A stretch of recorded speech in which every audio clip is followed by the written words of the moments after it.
You're recording this Zoom right now, I see. And then it says live on YouTube. Cool. Yeah. So the recording, it records so that we can take clips if we need to. And we are now live. Recording this Zoom right now, I see. Okay, we have to put the mute on when it pops up with the box. Okay, the chat's open. So anybody that's joining us live now, feel free to put some comments in the chat as we talk if you want to join the conversation with us. This is Natasha Edwina with the Spiritual Sexual Empowerment Show, Goddess Vibrations. My guest tonight is Atomm Soul, and he is, gosh, you're so many things. I'm calling you a Renaissance man because you are a gardener, an organic gardener. You're a chef. You are a fitness professional. You're a kundalini yoga instructor. What else did I leave out? Many other things. Yeah, thank you for that. My day job at the moment is construction, because I basically try to start with the basics. So breath, body movement, health. So growing food, and then all the facilities for that. So it really starts in this kind of lifestyle we live, urban style with the home. And so that's what I grew up doing, but it always comes back to food for me, and being able to relate with humans and all of our, ultimately having fun, having thrival rather than just survival. And yourself, actually, let me just speak for myself. At times it feels like I start with survival. So, monetarily speaking, but also having a sanctuary and a home to start from. So that's where I come from, and it's been a pleasure getting to talk with you and getting to know the deeper subtleties of relating through the spiritual, astrological, just in depths of human interaction and all of our ways that we our psychology and the games we play. And I think ultimately it's okay to play games as long as we all know the rules, right? I like that. Yeah, that's a good point. That seems to be a theme. It seems to be a theme lately. And I was thinking today too, related to what you said, that when you said I'm into thrival rather than survival. And one of the things that you and I have talked about is trauma and how that impacts the body, and how nutrition plays a role in trauma. And that's what I said in the promo to the show too, is how to prepare the soil for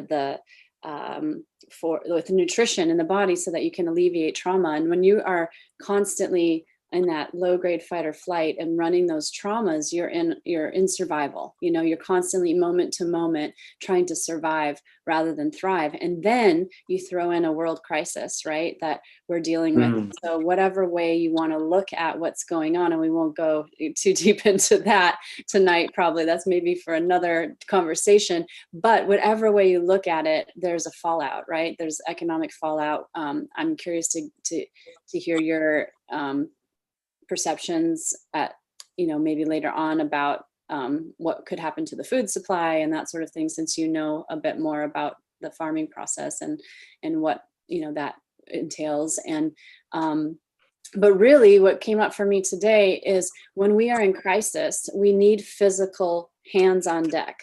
Like when I was going through my divorce, I needed an extra set of hands to help me with paperwork, to help me with food on the table, to help me, take care of the kids.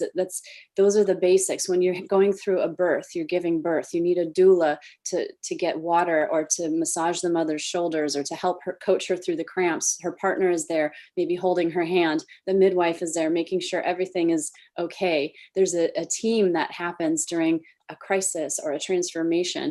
And here we are going through this transformation, and we're being told to separate and isolate and not and to connect virtually. And you cannot really manage a crisis very well virtually. It requires physical contact, physical connection. When I was going through my training as a social worker and therapist, or in my earlier days about crisis management, they would tell us the first thing you do to a client is get them a glass of water. Can you, here, have a glass of water, hydrate, start to flush some of those intense emotions out of your body before we start talking about things, because your brain is not in that talk mode in a crisis. And yet so many people on the planet right now are in that perpetual nervous system excitation. And so how do we, calm that down? And then using that as a metaphor for relationships too. When you're constantly triggered by each other, that relationship is not really going to be a very pleasant relationship to navigate. And yet it's a survival relationship rather than thriving. And so how do we calm down the nervous system? How do we nourish the soil with nutrition? How do we use the breath, as you said, create the foundations, the physical connection? And then also, the metaphor of the show, Cultivating the Garden, is, are you someone that comes and let's say you're dating somebody, you pluck the fruits and you're like, thank you very much, that was a great time. And then you keep moving. Or do you come back and do you water the soil? Do you, nutrient the soil? Do you tend to the garden? That's sustainability in human relating, as well as the kind of organic farming that, or gardening that you did or do. Yeah, that's a lot to unfold. It's hard not to. No, I appreciate it. We're just jumping right in, and I appreciate you for that. It's hard not to come back to what we're all going through right now, but I'd love to frame it as an opportunity. So, like when people go through a disease, a lot of times we can frame it as a healing opportunity, even more so than a healing crisis. So I've seen people come together more than not in my reality, because that's what I put out in my universe. And a lot of times is what we put out is what we get back. And I don't want to put down anyone that has an extreme amount of stress in their life where they don't know what to do with it. Whether it's a single mom or somebody that went homeless because of the situation. I feel incredibly fortunate where I'm at. And I just, want to send out good vibrations and love to people that are experiencing something really traumatic right now. Ultimately, the spirit comes in this life and sees everything as an opportunity. A sensation in general is an opportunity, and there's no judgment. Yet we do our best to be in alignment with love, truth, compassion, just ultimately that we're human and we want to be happy. So having that perspective is really important when we look at something like organic food. For instance, you mentioned organic food. A lot of people hear that term and they don't quite understand what that means. Basically, we were a culture that most people grew food and we all had an abundance of food. There's still an incredible amount of resources in the world, although the allocation and the consolidation of resources is what the issue is right now.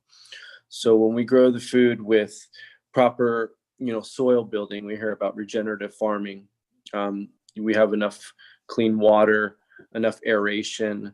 There's enough nutrients that are basically able to build the microbial activity of the soil, as well as be able to just have the intelligence to grow that food. And I think if we have proper soil, essentially for ourselves, our inner body, I see everything sort of as a trinity or the alchemy. In alchemy, there's the saying, that from above and so below. So we're talking about the cultivating our inner garden today. And how does that look in our own bodies? And how does that look at how we're relating? So what I just mentioned about having proper soil, aeration, water, proper loam, so that it can be, aerated and fluffed enough, and then minerals and nutrients for that soil.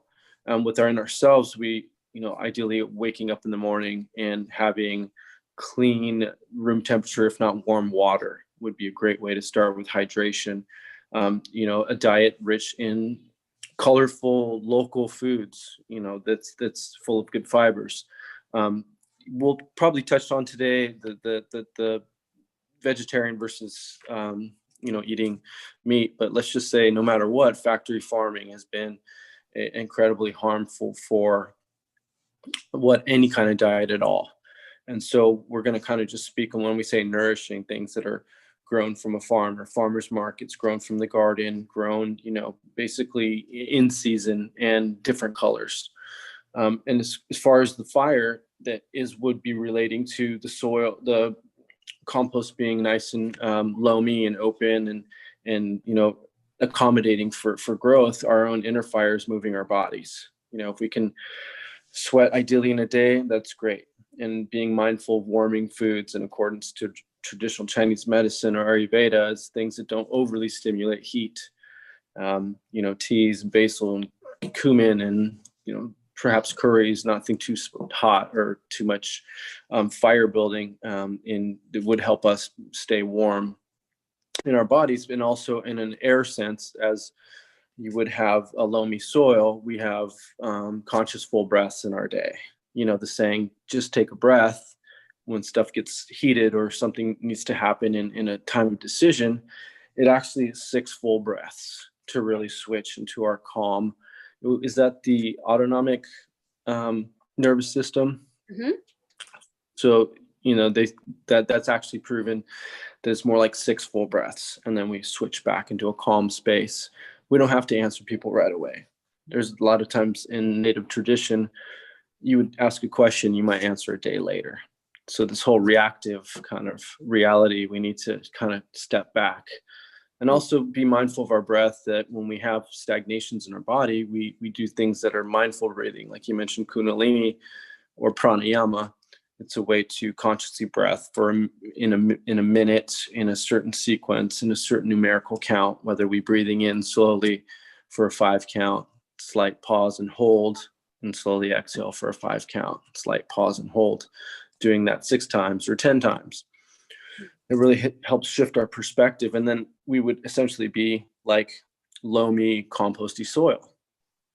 And to relate to in our relating, because I like what Osho talks about, is it's not a relationship. This is not a stagnant thing that all of a sudden we just bought, or we put a contract or a ring on it and then we're on a ship. It's a state of relatedness.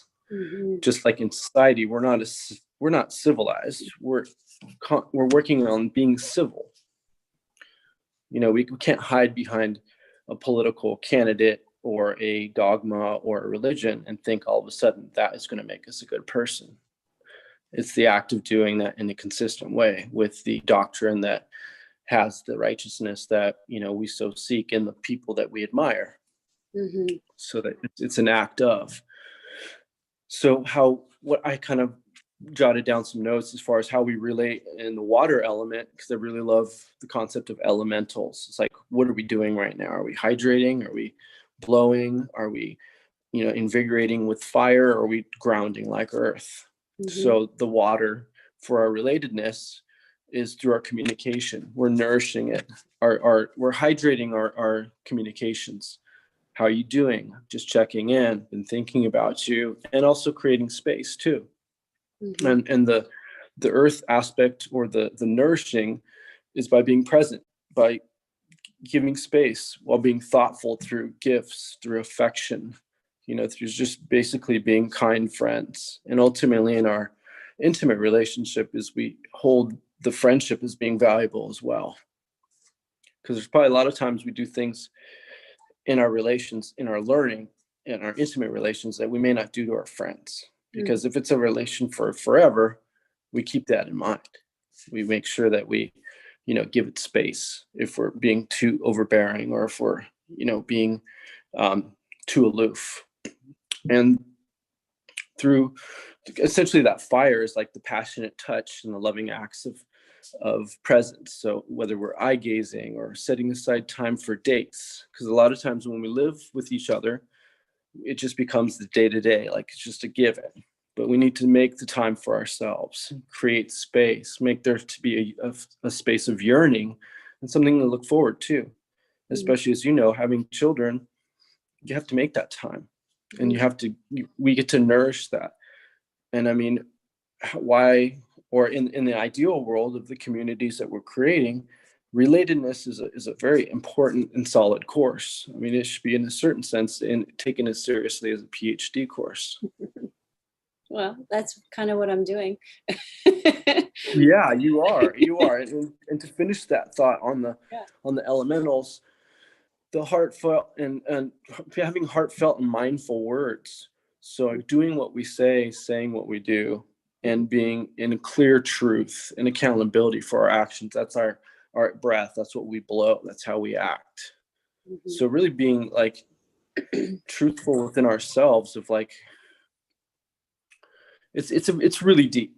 It's extremely deep. Like when you told me cultivating the garden and how we can share this in relatedness, it's like, wow, like what if we had a day a week in silence and, tended soil with the people we care about? I mean, there would be a lot of healing and things that could come of that. Mm-hmm. But at the same time, we need to be practical of ourselves and our urban and in our audience. Like that might sound ideal and great, but like here we are, certain amount of budget, certain amount of time. What can be done with what we have so we can build on it, rather than feeling overwhelmed or that like there's nothing I can do. Mm-hmm. So what do you think about that?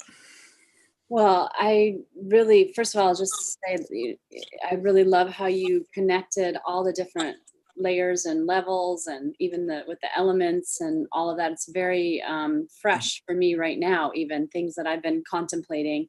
And, cultivating the inner garden, how that relates to the microbiome. And for people that aren't familiar with that term that are watching right now, the microbiome is the trillions of bacteria, healthy bacteria that make up your immune system and your mental health. And so that microbiome has to be diverse. And so I feel like, as humans, we have to be diverse. It's beautiful to have diversity, different skin tones, different hair colors, eye colors, different backgrounds, religions, whatever else, that creates more sustainability, more health, I feel like, in a community. And so this idea lately, there's a lot of social pressure for everybody to think alike or do everything alike. It's really not a healthy concept energetically. And so that inner microbiome and how that relates to the outer microbiome of even the soils. And so the food that's grown in the soils that has a good microbiome puts those nutrients in the food, and that energetically charges us and then contributes to our microbiome. And then the breath and the relatedness, the way that we relate to one another, our romantic partner, but also our communities, our circles, and then out wider to our larger communities, or maybe, acquaintances or people we don't even know yet. How do we create that symbiosis of diversity and difference, and how do we keep it healthy and sustainable? It's all so very related. And this American culture was really built on colonization, right? It's coming, seeing something you want, taking it, and not caring about the consequences, and thinking that, you just put it off. And now we're at this pinnacle where Dr. Bruce Lipton was saying in his newsletter about a year ago that by 2048, there's going to be no more fish in the oceans because we're over farming salmon and, these tuna and all these things. And really we need to be eating things like sardines and the smaller fish that are overgrowing. It's disrupting the food chain. And then we can talk a bit about that one versus vegetarian versus, meat eating too. But it's this diversity that needs to be there. And then of course the pollution and all this other stuff. It's this diversity that needs to be here. And we can't put it off anymore. Like it's time to do our taxes. It's time. It's tax time, to do it. And as you know, I just got back from Tulum about a month ago. Now you're in Cabo. Tulum is popping up so quickly, and that was my first time there, but I didn't know how to feel about the parts of town where you can get like a $1.50 haircut, and then the parts of town where it's just like being, in Encinitas at a really fancy restaurant, or New York City at a really fancy restaurant. The disparity in wealth and income or cost for nightlife, it was just a little shocking, and I thought about like these developers and these people, and it's very beautiful places, beautiful shops, beautiful restaurants, whatever, but I wondered if these developers that are coming in and creating this new little micro community, are they doing it in harmony with nature? Are they doing it in harmony with the local culture and the local people? Are they, what are their sustainability efforts? And so even looking at that, and it just feels like this, my friend Kirti, who does this show with me, she's been taking a break to do this other course, but she's coming back very soon. She talks about fast food culture. It's porn. It's like, just get the quick rub out or whatever, instead of really cultivating the garden and building up the arousal and building up the tumescence and getting her wet yet. Her partner Shafar says with the land, are we getting her wet yet? Are we going slow? Are we building it up to the point where she will overflow? We're talking about, the feminine, but also Mother Nature, Mother Earth. She will overflow with abundance. There's more than enough, but can you get her wet first? Is what he's saying. And it's really profound when we look at energetically how all these things are connected. And when you do something like, you want to have this amazing, hot, passionate sex life, right? And you want it to be deep and profound and transcendental, and you're up, in the stars during the sexual interaction. Are you eating the foods that have that energy? Are you eating the foods that are organic and they don't have the pesticides and they weren't produced with cheap labor that, a family can't live off of, or, that aren't GMO? And it's like all of that has an energetic imprint as well. And I'm not saying that, we have to do all of this stuff perfectly, because obviously we're in a situation right now. Not everybody has those funds, but when you do have a choice, what choice are you making? Are you making the more energetically sustainable choice, or are you going for the cheap fruit? You're going to pick up the fruit and go and not give back. So, well, again, that's a lot to unpack, and I appreciate all those concepts, because that's exactly where we're at right now. Is that, again, we have an opportunity. I think a lot of us that care for the earth, whether you do yoga or you're into mineral rich real food, or you practice loving communication through tantra, through co-creative communications, committed loving, as Gay and Kathleen Hendricks say. And a lot of these people we look up to, like you mentioned, Bruce Lipton or Greg Braden with the Heart Math Institute. We have a great opportunity, and at the same time, we've had to slow down. So we've gone, wow, I wonder about this family that I just bought this trinket from, and what they're going through, because I might have gotten some aid, or I think, again, we've been wanting this to happen. We've been wanting to say enough is enough with the inequality.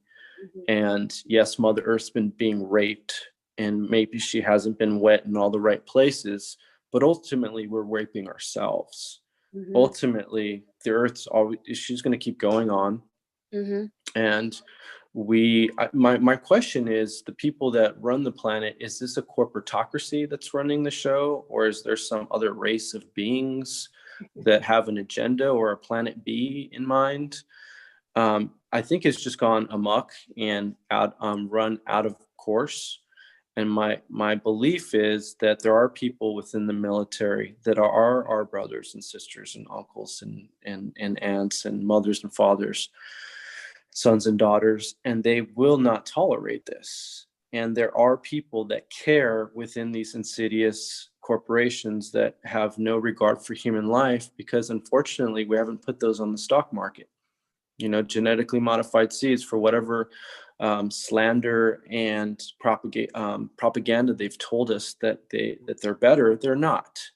You cannot kill microbial activity and expect a more mineral rich food. That's why pesticides have to come in, because the plants grow too quick, they don't have the proper immunities, and then the pests come in, and because they're vulnerable, the frequency is lowered. We can't do things like flu vaccinations and pharmaceutical drugs to keep our vibrations high. And so then, therefore, we're going to then need other things like antibiotics and more vaccinations, which, if you look at the core principle of life and life promoting activity, we are 99.97% bacteria in form and function. And that is how we operate. So even Pasteur on his deathbed, because he was a commissioned shill for Big Pharma and the Rockefeller Foundation to try to prove their point that you can have better living through chemistry and petrochemical symptom-based medicine, he admitted that terrain is everything. So if you napalm a gut with antibiotics and you still have the acidic or demineralized, decaying, rotting gut that does not have a proper sodium potassium exchange in the cells, the bad stuff's going to come right back right after. So, you know, if it's a pinch and something's going on, I guess I get it. But the reality is we have to build smartly, and we have to and we're in this position right now where we're building our relations smartly. We're looking at our neighbors going, wow, they really are like virtue signaling right now. And like all of a sudden they supposedly care about their health, even though they haven't for 40 years. And they think this mask is going to be the biggest deal in the world. I mean, really? Is that what's really going on right now? Yeah. Because I know for me, I get to see who's who, and I'm doing my best not to judge. It's hard. Even down here in Mexico, there's people yelling out their window, wear a mask. And I'm like, you're in your car. And you're just like, you're seemingly having an opportunity like that child in class. It doesn't, you know, they feel small and they tell on people. Yeah. I get it. That's what's going on. But I'm not going to focus on that because that is easy to focus on right now. I'd rather focus on the people that are showing up that I didn't know could show up. The people that are actually saying, you know what, I'm going to start walking. My gym's closed, or I never had a gym, and like I'm going to start working on myself because I can, and this is what's most important right now. I'm going to spend time with my kids because actually I have to, but now I'm going to get creative how we spend time together. You know, I'm going to there's so many things. The thing is, Natasha, is that we have so much ability to be resilient. Even if we're in a jail cell, I mean, they call them jail push-ups, you know, when you do a burpee, because if you have nothing and no equipment, you could still have explosive activity. You could still hit over 65 muscles in your body, and you can still do something no matter what it is whatsoever. So, you know, we look up to these people in life. Siddhartha Gautama had everything. He became a renunciate. And finally, at one point, he received the message that if he watches his breath, basically observation of sensation through respiration, at one point he could become liberated. And that's the last Buddha we know. But that's just so happens to correlate with the fact we've had, you know, the fifth Buddha, the fifth polar shift. And so we have this opportunity right now to work through our karmas or our ancestral pain and suffering before there's another polar shift that's most likely going to happen. And if that happens, we start all over again. But supposedly we're the most important and we're the most advanced and we're the most, you know, going to do it for everything. And I think that's just kind of happened before. And I think we have, again, another opportunity. But I think at the same time, we need to not take ourselves so serious and laugh more and play more and just have reverence for the simple things, because then we're probably going to say, you know what, like people, they may not go on exotic vacations. And fortunately, my sweetheart and her friend and I got a chance to come down to Mexico, and like we have the food here, and I'm like, wow, this is so delicious. Like I don't know when the last time I've had food taste like this. And here we are growing organic food in our own gardens up there. So something's going on, whether it's the frequency, the Wi-Fi, the soil nutrients, or just the stress of daily grind, not being able to slow down enough to go like, wow, I taste this food. I think it has a lot to do with the mineralization, and even that there's not a lot of people. Like we talked to a Huichol artisan earlier today with these tiny little beads that cover these magnificent sculptures. And you know, they haven't been working for a while, but they're making it happen. And they have a level of connection and community that goes well beyond money. And they're doing everything they can, but that's their everything, is establishing relations. So like you said, our country being founded upon what was that we were learning the other day? Even the fact that our monetary system, the dollars were based on insurance, basically death insurance. That's like how the beginning of our money system happened. So I think it was on Aubrey Marcus's AMP podcast. Like basically, we even started with the fact of like death was our currency, like literally speaking. Mm-hmm. And so again, we have an opportunity to say we're going to have, definanced, secure blockchain technology, or we're going to just basically create a community physically, like somebody has a piece of land, I come and I share and I help build a house, and then we have workshops. And then let's say you have a friend in somewhere like here in Mexico or Thailand, and they say, you know what, I have a piece of land, I want to replicate and do this. And then we create our own Airbnb, omniversity place that we have talents, and this is an opportunity for people to step up and be givers.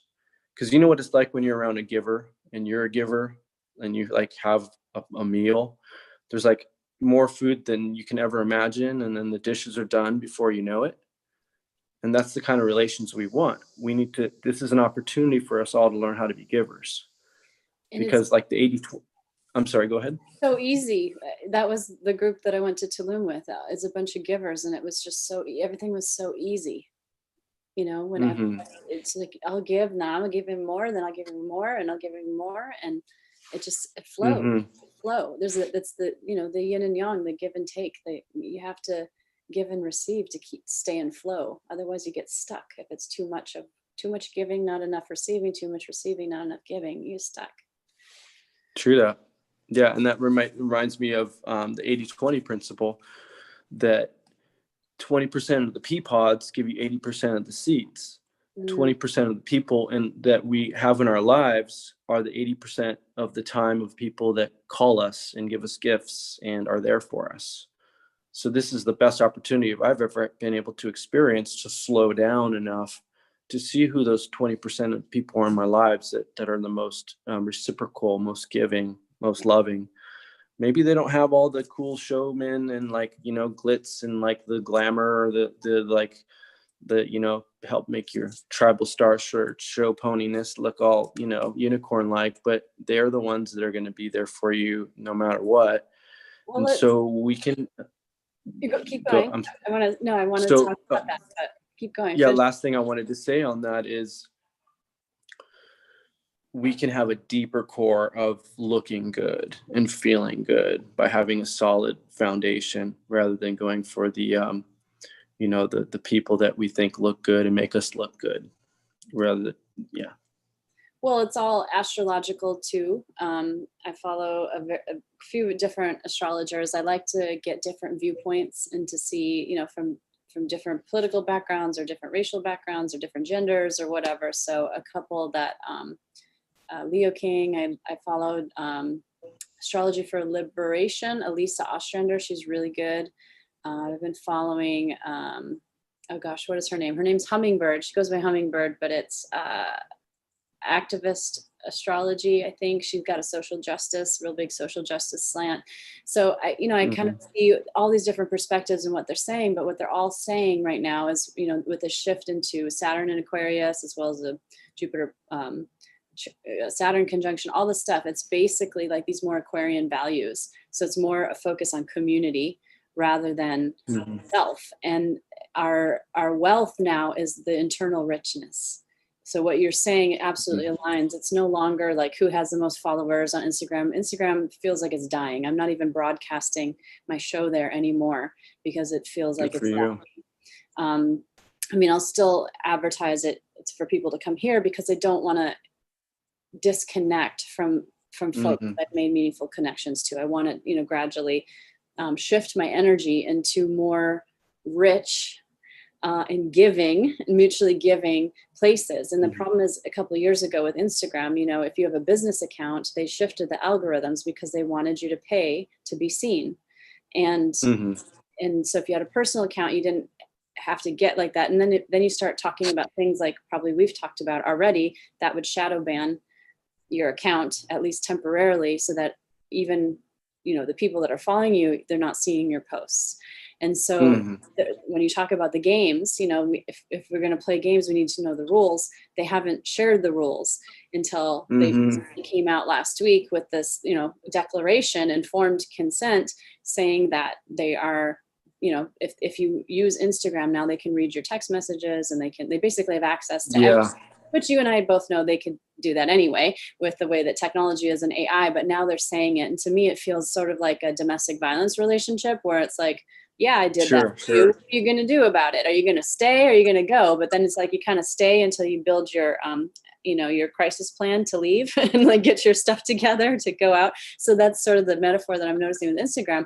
But back to these giving relationships, that's where it's at right now. It's going to have to be collaboration, because when you navigate, again, crisis or rough times, you're going to need community to fall back on. You're going to need to rebuild those connections. So I think a lot of people are facing that right now with this lockdown. Like, who's really there for me? Who's showing up?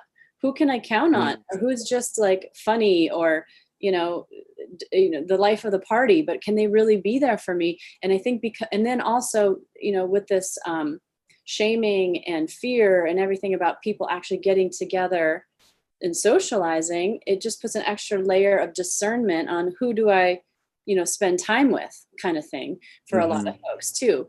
And so what's happening is people are finding their core tribes. I've talked about in my tribe, like it's been thrown around like communal living. Like, can we go back to some sense of communal living and be a support instead? Everybody's tired of being alone and isolated. I talked to another friend who's a gamer, and she's getting together with her gamer friends. Like, can we live in a communal space and just game? It's like, and then I think back, this is how probably cities were settled. Why is Carlsbad different from North Park, which is different than Oceanside? It started with one of those little groups of people probably that had a like-minded thing going on, and it expanded from there, the value system. And so your wealth right now is your quality of relationships. Your wealth right now is your community. Your wealth right now is, do you have a skill that helps that community thrive? And are you able to give? Are you able to be a part of a tribe and not be ousted because you're acting like a narcissist or whatever else, and bringing nothing but chaos, to this herd or to this tribe? So I really feel that strongly lately. And, it does relate to our romantic relationships and the quality of them. And there's a lot of people like finding their soul partners and like having these really deep, intimate, romantic relationships now that are more about like freedom and you be you and I'll be me, and let's like have fun together and like do something together, like a bigger purpose, because it's that dire right now. Like, you need as much love as you can possibly soak in right now to get through these sort of authoritarian and strange and weird times. Yeah. Oh, definitely. That's everything. It's always been everything. But then we as humans, we always want to thrive. Ultimately, we always want to strive. So people call it getting bored, but realistically, that's our evolution. Okay, I got my food. Now I'm going to move around. Okay, I move around. Now I'm going to have multiple homes. And so relating back to relatedness, when we had tribes and there were people that were strong or powerful, or they had extra energy in this patriarchal kind of construct, there would be the concept of having multiple wives because they could provide for people. But realistically, when we look at nature, like let's look at papaya, for instance, and a lot of different things that need to be seeded. Papaya needs 12.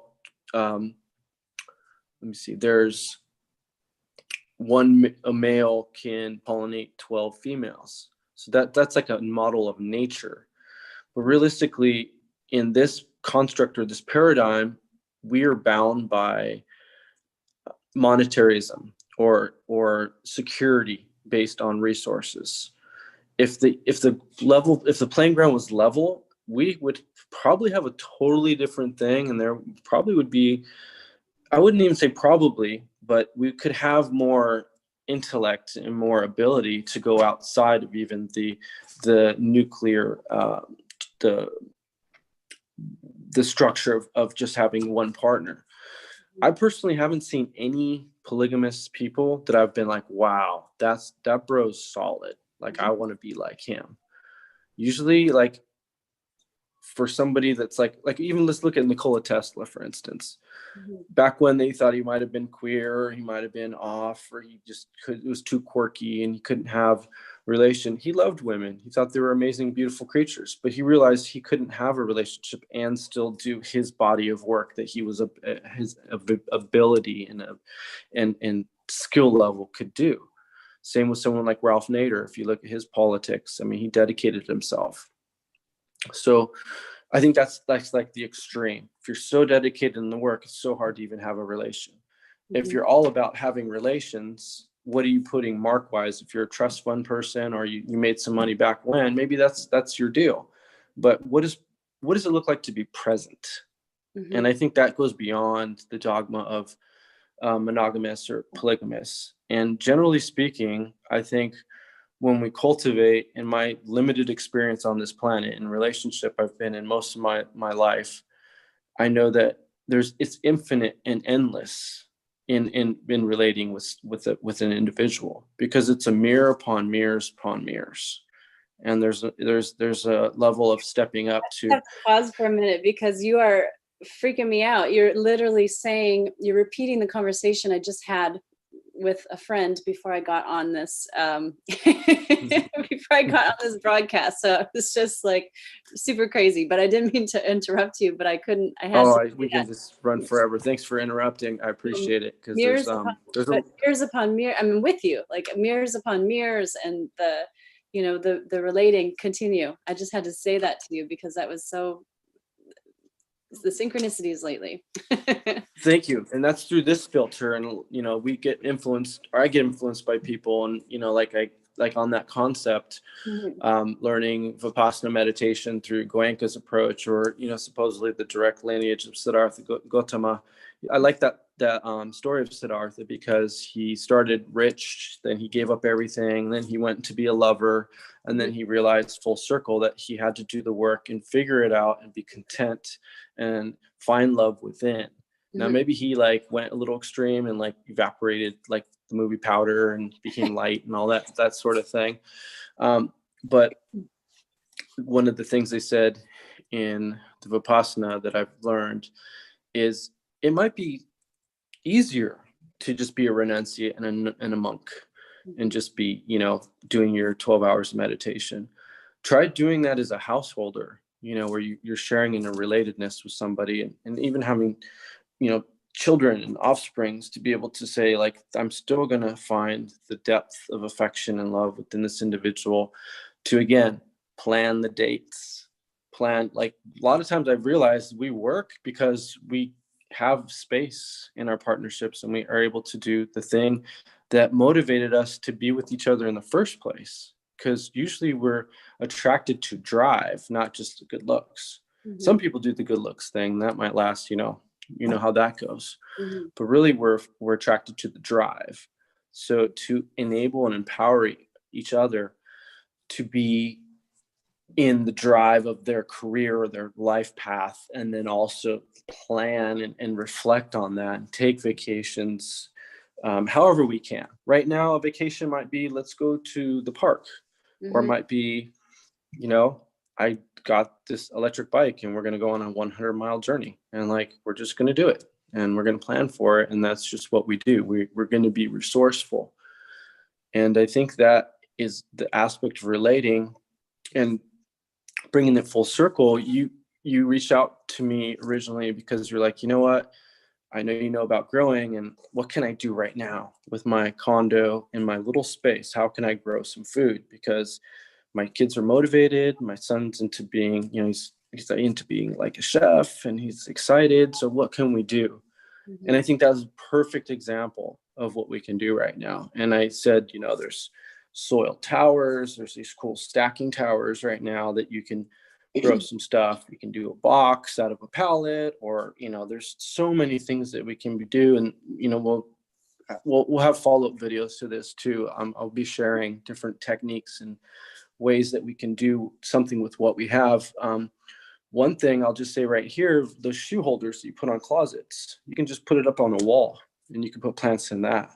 And then you're using vertical space instead of, having to have a big footprint on the ground. Anything that stacks, you're going to be able to have much more.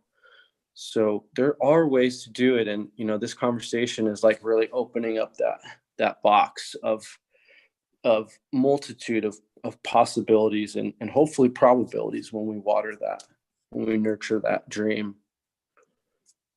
Absolutely. And then, it's decorative. It looks nice. It's like, I always said my dream home would be, it almost looks like it's outdoor. It almost looks like it's outdoors, but you're indoors, lots of greenery, lots of plants, lots of fresh air, that sort of thing. And so I have, even since talking to you, now I have basil and mint in my window, and it's doing, the mint is like a little struggling a little bit, but the basil is going strong. And I'm just, clipping it right from the plant. I'm not washing it because it doesn't need to be washed. It's organic. It's in my kitchen. I'm just trying to keep all the good bacteria and all that stuff on there, and putting it on, gluten-free pizza, or I'm putting it on in a strawberry smoothie, or, I'm just I'm just adding, it's just a little extra green, and it feels better. It feels different knowing that it's growing in my windowsill and it's absorbing my loving conversations with my kids, the laughter of my home, all of these things. You cannot, buy that somewhere else. And then, it just regrows every week, and then we have new basil. So I'm thinking, if I can handle the basil, maybe I can like grow my own salads, which is what I told you. I'd be happy if I could just grow my own salad on my patio. That would make me really happy. Well, you can do it. We're going to get you going on that for sure. And for those listening, you can do it too. There's so many amazing videos on YouTube. How to grow with what little space you know what to do with ? How can I start a box garden in my kitchen window? How can I afford do an economic garden on my patio ? We need to take back our own power and not think that, or actually, I don't like to say not, be empowered in our thinking and ask the right question. So many times we say, oh, I don't know. And it's like, are you kidding me? You got a phone right now that can answer any question. You could actually just talk into it even. We just need to be inspired. And perhaps this is rock bottom, because a lot of times, like Tony Robbins talks about, we can get inspired and be ecstatic, or we can get motivated by pain and suffering. And unfortunately, a lot of us have to have the pain and suffering. Oh, shoot, I have a cancer diagnosis. Oh, shoot, this happened. And this person, left me, and now I'm by myself. Like these sort of things. We definitely take the time to breathe into that. And it does feel like a tragedy, and it's okay. But after we cry, after we breathe, we get back up and we move through it. And then there's definitely a level of empowerment, because that didn't serve us. That's an opportunity that's saying, hey, it's time to eat better. One concept I wanted to touch on was one of the most genius people that we've ever experienced in this lifetime in our existence is Rudolf Steiner, that started the Waldorfian school system as well as biodynamic farming. And one of the things he talked about was that when we eat vegetation, we create levity. Almost like sometimes people you see it, like they're like, oh, I'm a raw fooder, or I've been vegetarian for 50 years. And they're just like kind of like in the ethers. Yeah, they're like, come on, ground it down. Here's a rock, or here's a steak, right? And that's what meat is magnetism. So it creates a magnetic field, and that's why a lot of times a Chinese medicine doctor will say you need to eat a steak. Like that's going to really bring blood flow to the different aspects of your body and moisten up the liver and not have it to be dry heat. So these are things to keep in mind, that if we can step out of dogma and judgment. And I was a vegetarian for 16 years, raw fooder for 6 years, fruitarian for almost a year. And I realized after a while, it didn't make me a better person, and it didn't make me healthier per se. I wasn't unhealthy, but I realized that I needed to be able to relate to people more. I'm here in this lifetime to relate as a human being. If it's like, oh, I'm renunciate and I'm so holy, like that's kind of like the grass is greener on the other side that we got from the East. Mm-hmm. Whereas in the East, they're like, oh, accumulation and stuff and plastic surgery or this or that. That's what I need for the West. Mm-hmm. That kind of got lost in translation, but somewhere in the middle can be, like you can use a lot less resources by eating some meat. And I would say it's not about just even chicken, but, and again, this is what I've received over the last decade, because no matter what we're looking at, we have animal products that are ground up and put into the soil. And there's a cost at not having connection to our food. So like, for instance, people can order food, even off butcherbox.com or do an animal share. And that like can be a small amount of food realistically that goes a long way to have a lot less other food, like a massive amount of vegetation, because massive vegetation is not necessarily good for everybody. And no one single diet is good for everybody. Mm-hmm. So we need to be able to be accountable. And one thing I did with my clients, I personal trained for 7 years. And so is to have a diet log or an accountability book. So being able to write down what you wrote, what you had food wise in every day. It's kind of a pain in the butt for the first day. The third day, you're already a master. If something comes up condition wise, I had a headache, 3:01 p.m. headache, or like diarrhea or whatever the case, something abnormal condition wise, and then all the food. And it's almost every single time after 2-3 weeks, you'd be like, oh, you know what? It seems like every time you have almonds, these headaches come up. Or wow, it looks like you had a lot of energy and you didn't get that lull in the afternoon that you usually get when you stop drinking coffee every day. Believe it or not, coffee will run you down after time. Mm-hmm. Try having hot water every morning instead. Increase the amount of hot water.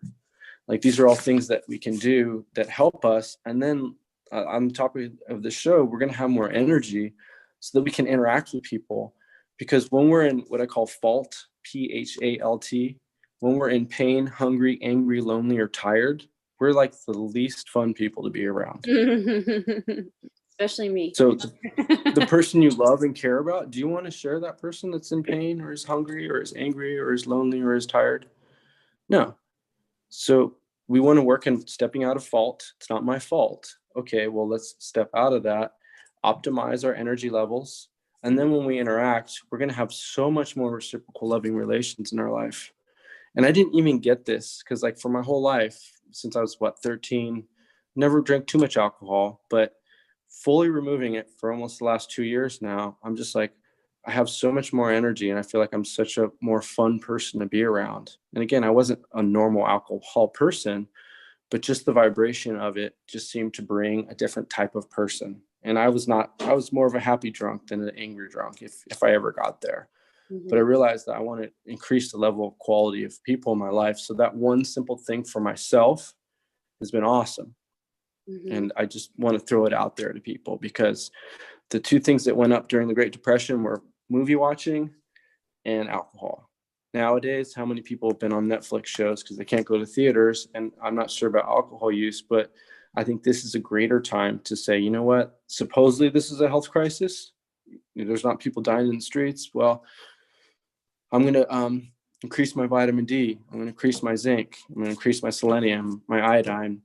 I'm going to make sure I have, incremental amounts of vitamin C throughout the day if I'm actually feeling some immune response. So 1 gram at a time, 3 or 4 times a day. I'm actually going to do these things. I'm going to be more proactive. And if I am sick, I'm going to have a mask on at home by myself, or not by myself, but not put it out to the world like they do in Asia. Like if they're sick, they are the ones that are masked, or they're the ones that stay home. It's not everybody. And so I'm actually going to take proactivity and a course of action instead of pointy, So that's the only thing I'll say about this whole thing on that level. Well, again, it's cultivating the inner garden, taking personal responsibility for how to create a solution, an innovative solution or a solution out of a crisis. And what you said earlier about the quality of people and noticing how people show up, this is an opportunity. Are people using obstacles and adversity to then say, I couldn't do it because this happened or whatever? Or are they using obstacles and adversity to strengthen them to become a better human and work harder? And I know that for me, the most beautiful people that I've ever met have had the most amount of trauma. They've had the most amount of issues, but they're the ones that did the fucking work. They didn't just eating the trauma cycles. I mean, they actually, they had this spirit in them that was like, I'm going to overcome this. I'm going to heal this. This is just taking me further to go. And so, and that's why I'm so passionate about being a healer of trauma and helping people heal, because I can see the beauty in others. I see the potential. I see maybe in your terms, the plot of land that, and what could grow from there, what could be there. And, teaching them the skills, giving them the tools, to grow their own garden. And that's what I'm doing in this Mind Body Skills group. It's 12 sessions, but I'm doing it a shorter one, 10 sessions. And then we'll do a monthly support for a year. This one's including that community, because I want to give the skills, and I want to keep that community cohesive. And one of the modules is nutrition. It's exactly what you're talking about. And, there's ways to eat that, we're eating for mental health. We're eating for stress relief. And Dr. Mark Hyman, who is huge now on Instagram, got a huge following, written all these books, but he's been working for the Center for Mind Body Medicine for many years in the Food is Medicine program. That's the program that runs these groups and that trained me.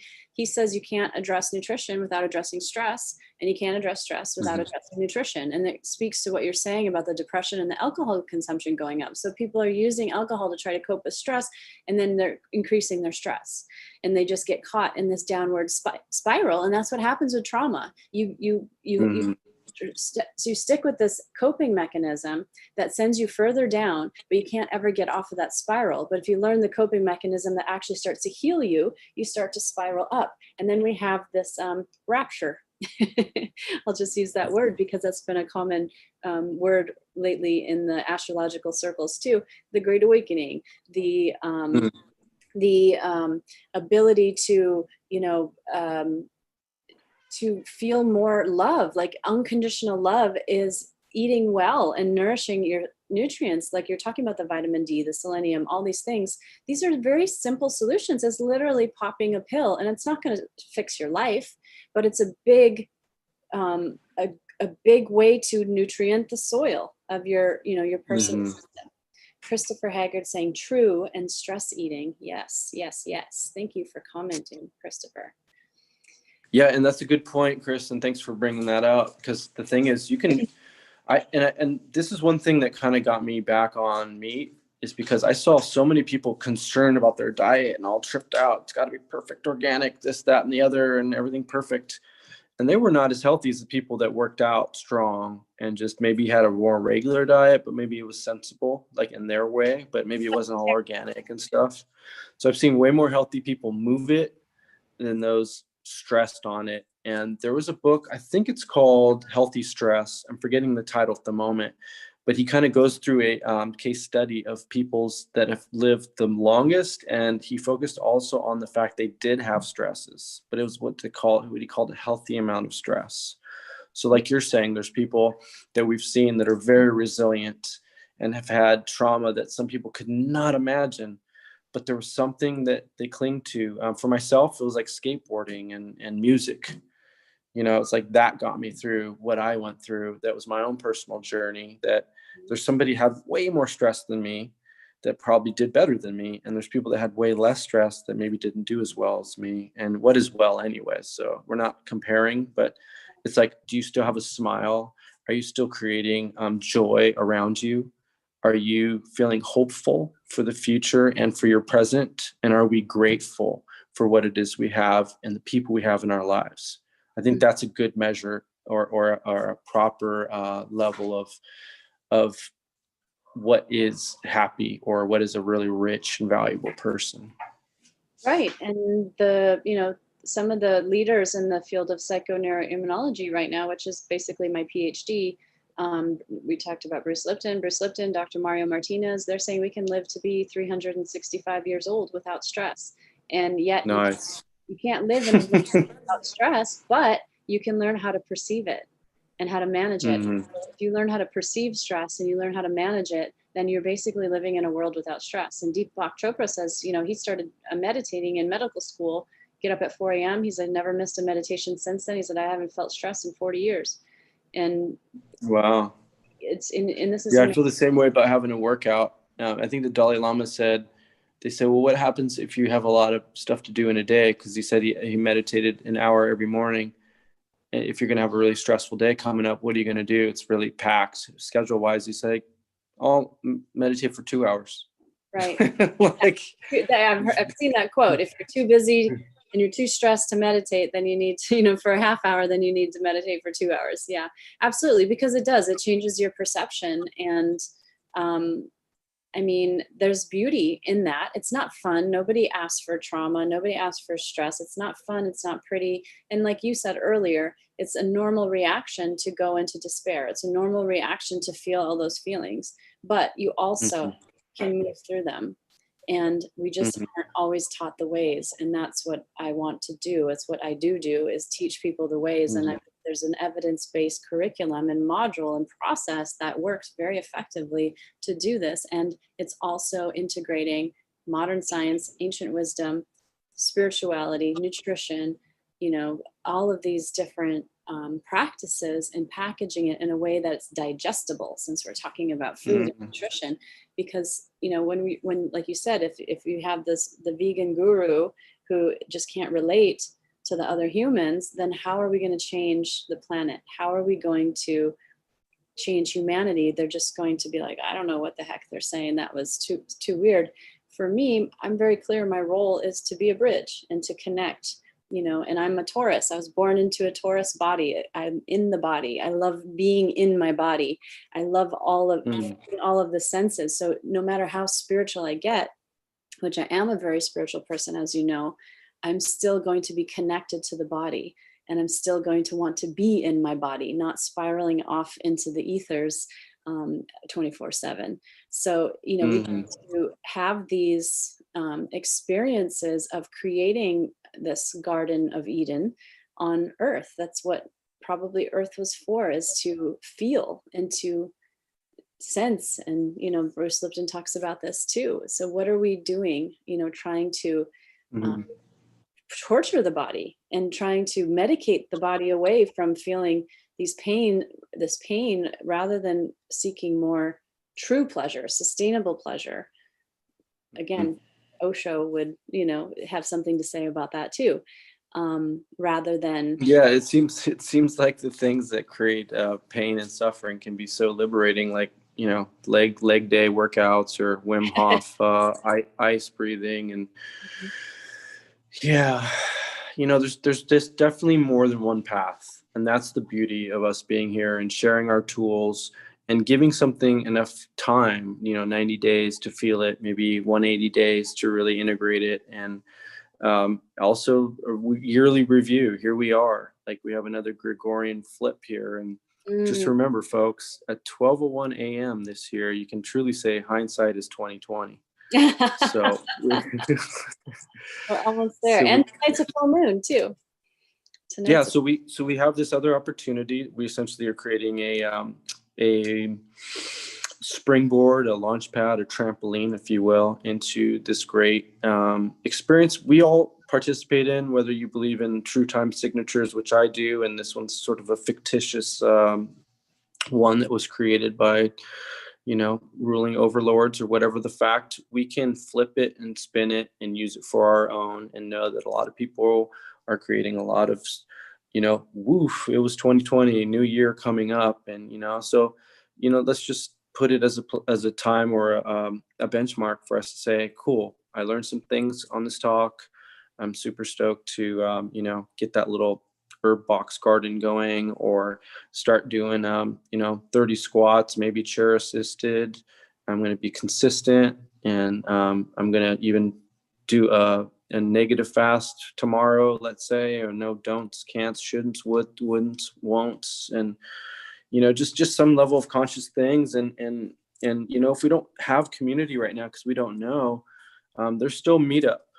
There's still people we have online. There's still neighbors. There's literally somebody walking on the street right now because you now took a walk. You may cross their paths and they may not be masked and looking scared. Feel free and bold to, respectfully walk up and say, hey, how you doing? I saw that you're enjoying the air. There's many versions and forms of us, but we do need to step out a little bit, and then we'll be most of the time surprised at the level of connection that people are willing and so happy to do right now.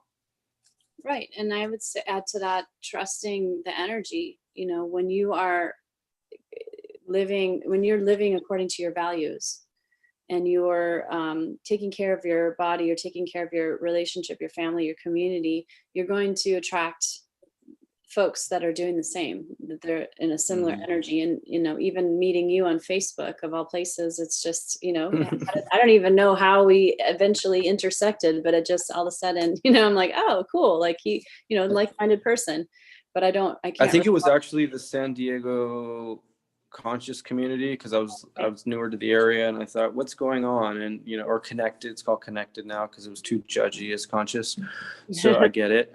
So and that's one thing I did. I go to a new area if I'm looking for homes to rent, or something, like I connect with those groups, and there are people that are like, oh wow, you're cool, and like you can vet people even online, and I get it. There's always these random situations, but when you're truly in your own power and breathing and being grateful, I'm a firm believer that we're going to be put in the right place, meeting the right people, and then we can meet in real time.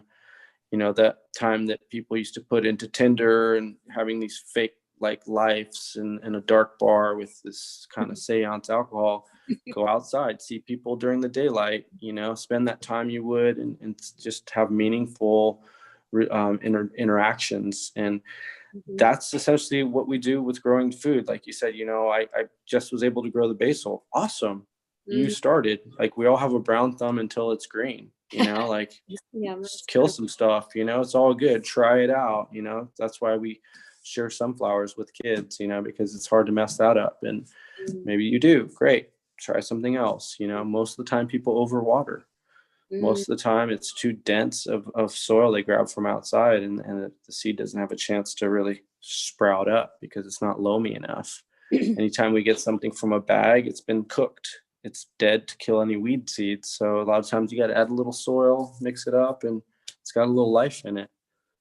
So that's my thing on that. And I feel like we can just keep talking forever, but it's been really awesome to see you and share with you. And I love the work you're doing too with helping people become aware of the trauma as a PowerPoint, and to help raise your kids in a way that's conscious and real. And I think that's the basis of all of our experience, is to learn from that.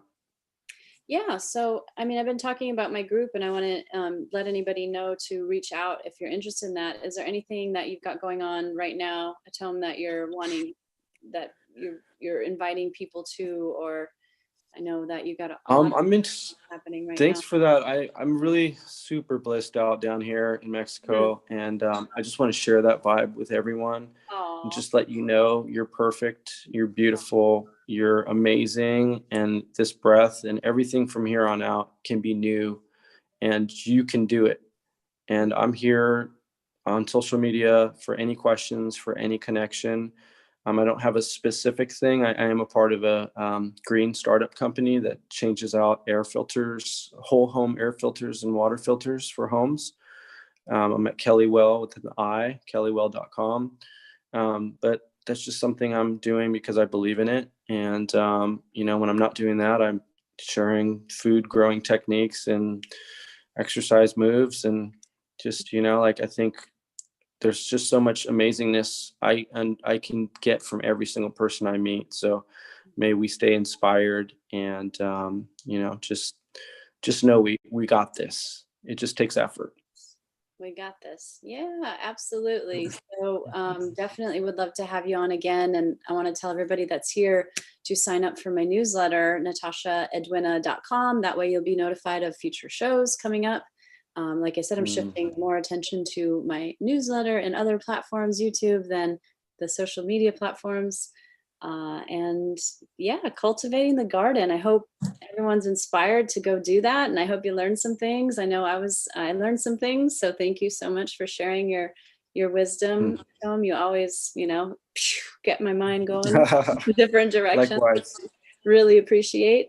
And thank you for sharing that bliss too. That's what the world needs. I think that's the best way to move through trauma is bliss. So let's keep cultivating the bliss as we're cultivating our gardens, our internal gardens, our external gardens. So I'm there. I'm your bliss buddy. Sí, amiga. Muchas gracias. Right. Bye. Thank you, everyone. Be well.